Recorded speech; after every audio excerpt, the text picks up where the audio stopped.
তোলাবাজির দাবিতে প্রমোটারকে মারধর, তোলাবাজির ভিডিও প্রকাশ্যে। সিএনএর পর্দায় খবর সম্প্রচারের পর থেকে বেপাত্তা সমরেশ চক্রবর্তী।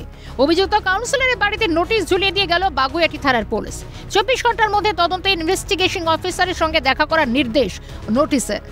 ইতিমধ্যে পুলিশের পক্ষ থেকে একাধিকবার তার সঙ্গে যোগাযোগের চেষ্টা করা হয়েছে, কিন্তু কোনোভাবেই যোগাযোগ হয়ে উঠতে পারেনি। আর সেই জায়গা থেকেই দাঁড়িয়ে আজ সকালে বাগুইআটি থানা এলাকায় আমরা দেখলাম সমরেশ চক্রবর্তীর যে বাড়ি রয়েছে প্রতিবেশী পাড়াতে, সেইখানে সেই বাড়ির বাইরে কার্যত বাগুইআটি থানার পক্ষ থেকে নোটিশ লাগিয়ে দেওয়া হলো এবং সেই নোটিশে বলা হয়েছে যে 24 ঘন্টার মধ্যে ইনভেস্টিগেশন অফিসারের সঙ্গে দেখা করতে হবে।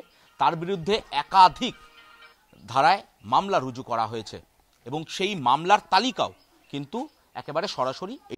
রবিবারে তোলাবাজির দাবিতে এলাকায় প্রমোটার কিশোর হালদারের ওপর হামলার অভিযোগ ওঠে। অভিযুক্ত বিধাননগর পুর নিগমের 9 নম্বর ওয়ার্ডের কাউন্সিলর সমরেশ চক্রবর্তী। সেই থেকে পরিবার সহ হাওয়া কাউন্সিলর।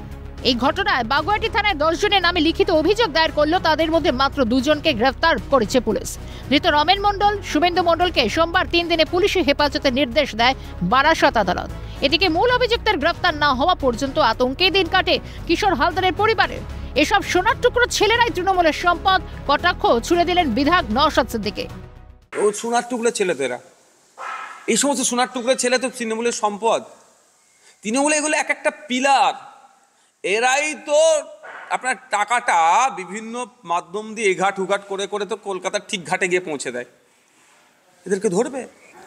এইগুলো হচ্ছে 25-75 খেলা। 30 জনের বিরুদ্ধে অভিযোগ করা হয়েছে এই গোটা ঘটনায়।